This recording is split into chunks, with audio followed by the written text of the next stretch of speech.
The revolution of rest, how Black women are reclaiming their right to heal. Welcome to a conversation that's long overdue.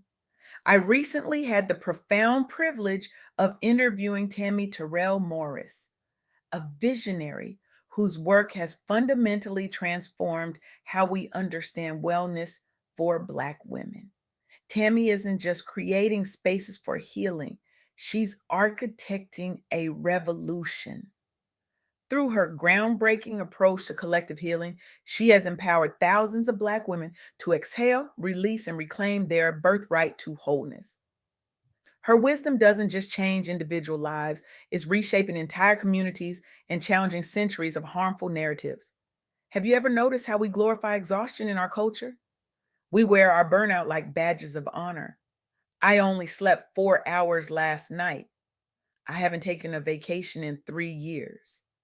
I'm running on coffee and prayers. And nowhere is this more pronounced than among Black women. We've been conditioned to believe that our worth is measured by how much we can endure, how many burdens we can carry, how long we can keep going without breaking. The unspoken expectation that will somehow magically transform pain into purpose, trauma into triumph, exhaustion into excellence.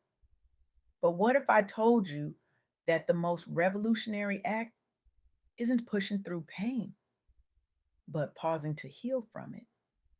This is what Tammi Terrell Morris taught me during our conversation, that for Black women especially, claiming space for healing isn't selfish, it's sacred, it isn't optional, it's essential. The statistics paint a sobering picture. Black women experience higher rates of anxiety, depression, and chronic stress, yet are less likely to receive adequate mental health support.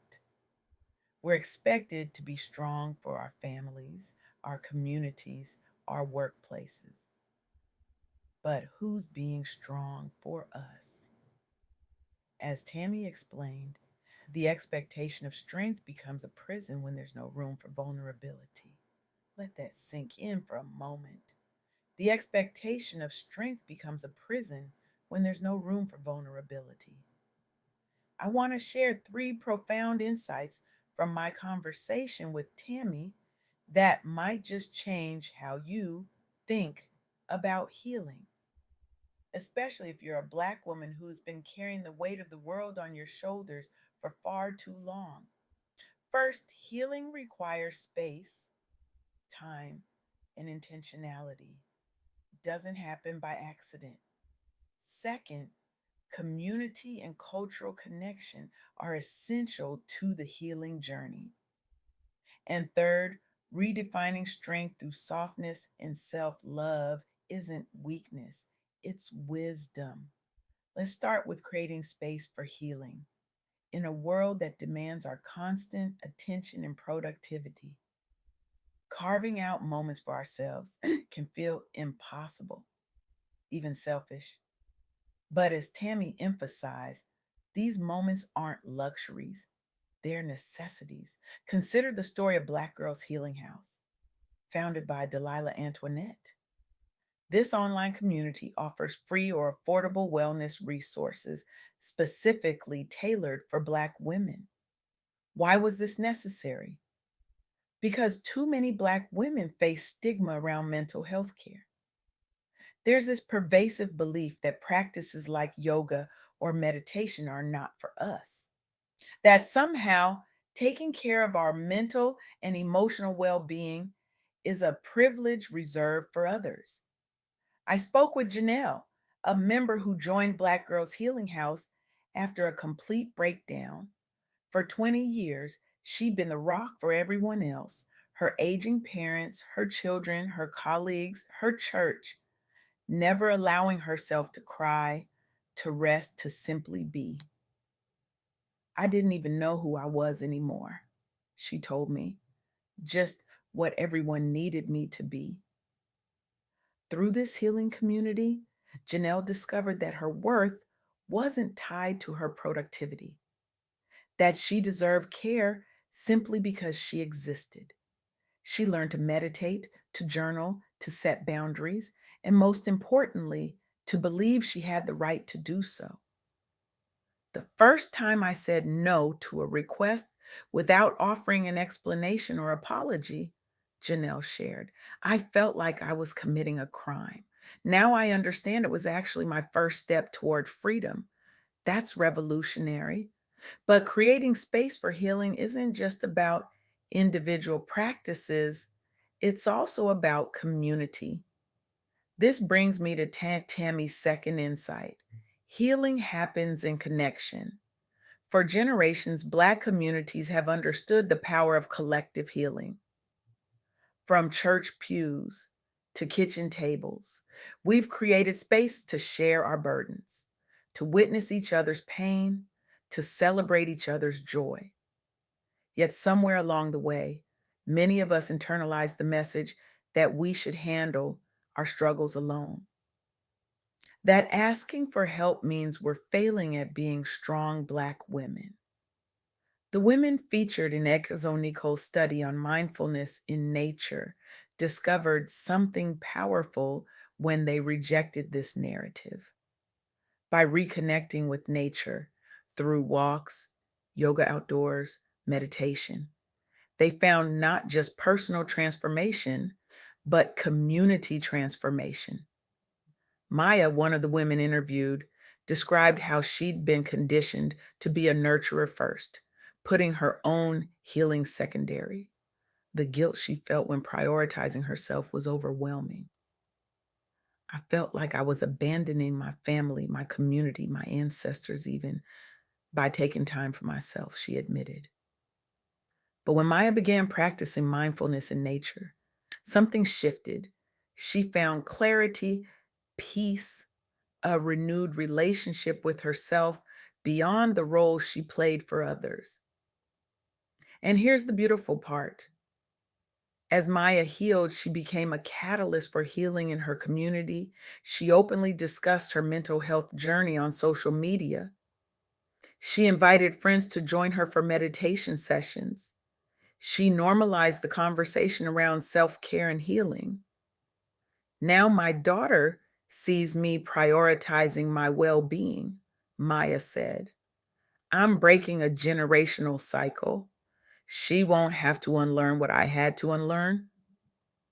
This ripple effect is what Tammi calls the revolution of rest.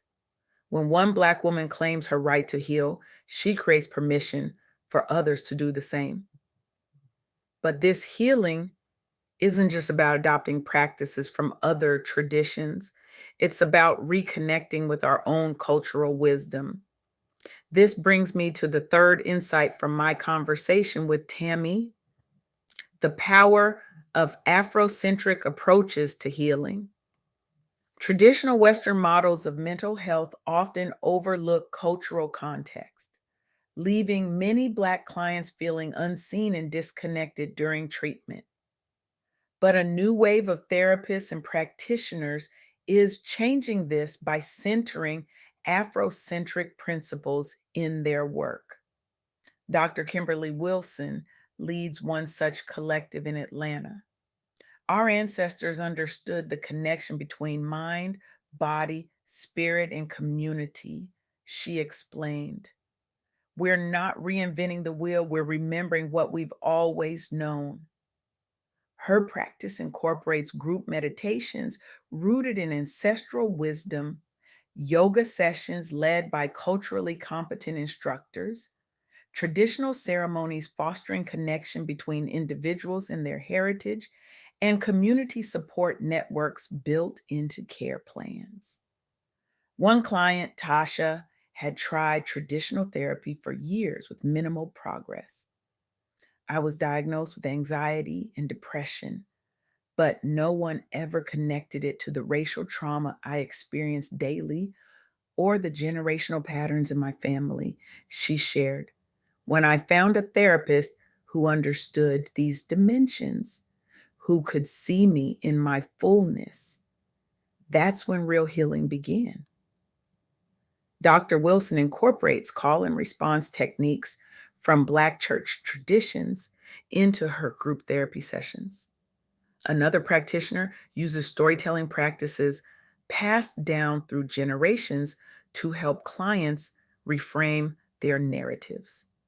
These approaches honor the collective nature of Black healing traditions while creating space for individual growth. This is what Tammy means when she talks about redefining strength through softness and self love. It's not about rejecting our cultural heritage, it's about reclaiming the parts of it that nurture wholeness rather than perpetuate the myth of the invulnerable Black woman. Because here's the truth: the strong Black woman trope wasn't created to honor us, it was created to exploit us, to justify the disproportionate burdens placed on our shoulders, to deny us the very human need for rest, for care, for healing. As Tammy powerfully stated during our interview, embracing vulnerability doesn't mean weakness. It means giving yourself permission to heal openly without apology. Letting go of what she calls the superhero complex allows Black women to discover new dimensions of femininity, softness, joy, and ultimately thrive as their authentic selves. I see some of you nodding. I see some of you with tears in your eyes. I know these words are resonating because they speak to a hunger that's been there all along, a hunger for permission to be human, to be whole, to be healed. So, where do we go from here? How do we translate these insights into action? The revolution begins with 5 minutes, just 5 minutes today, carved out for yourself, even if you're busy caring for others or juggling work and life chaos. Use this time however you need most right now. A deep breath outside your front door, a guided meditation, writing down 3 things you're grateful for, or simply sitting quietly acknowledging your feelings without judgment. If 5 minutes feels impossible, start with one. 1 minute of intentional breathing, 1 minute of standing in the sun, 1 minute of putting your hand on your heart and saying, I matter too, because you do matter. Your healing matters. Your joy matters. Your rest matters. I challenge you today. Resist the narrative that says your worth is measured by your productivity. Reject the idea that taking care of yourself is selfish. Reclaim your right to rest, to heal, to be fully human. This isn't just about self care, this is about liberation. When we collectively decide that Black women deserve to breathe deeply, to love freely, and to heal completely, we aren't just transforming individual lives, we're dismantling systems that profit from our exhaustion. The revolution of rest isn't coming, it's already here. And it begins with you saying, I deserve to heal, not because I've earned it, not because I've suffered enough, but simply because I exist. Join us in this revolution. Your healing journey doesn't have to be perfect, it just has to be yours.